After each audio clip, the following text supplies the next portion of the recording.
আমাদের দেখবেন যখন আমাদের কোনো ফাইল ট্রান্সফার করতে হয়, মানে আমাদের এই মোবাইল থেকে ওই মোবাইল হোক কিংবা পিসি থেকে মোবাইল হোক বা মোবাইল থেকে পিসিতে হোক, যখন কোনো ফাইল ট্রান্সফার করতে হয় বড় বড় ফাইল, তখন কী হয় আমাদের অনেক অসুবিধা হয়। মানে ফাইল ট্রান্সফার করার জন্য এক্সট্রা অ্যাপ ইউজ করতে হয় বা অন্য টিপ লাগাতে হয়, কিন্তু আমাদের সেরকম স্পিড কিন্তু আমরা পাই না ফাইল ট্রান্সফার করে, বা সেরকম সুবিধা কিন্তু আমরা পাই না।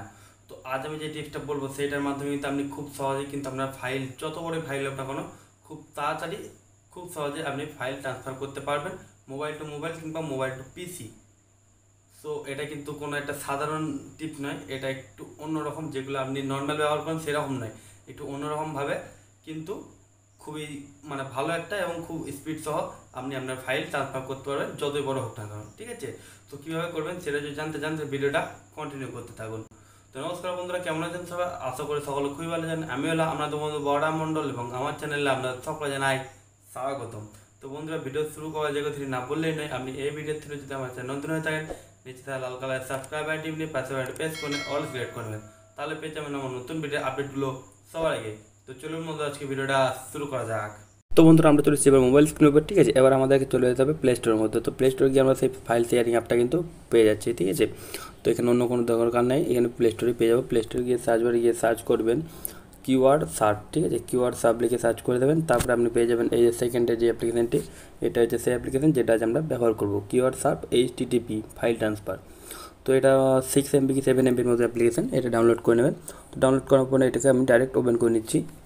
তো ওপেন করার পর আপনার সামনে ডাইরেক্ট এইরকম ইন্টারফেস আসবে, এখানে কোনো অ্যালাউ কিছু চাইবে না। ঠিক আছে, তো এখানে যে নিচের দিকে দেখছেন নীল বাটনটি আছে, নীল বাটনটিতে আপনি প্রেস করে দেবেন এই নিচের দিকে।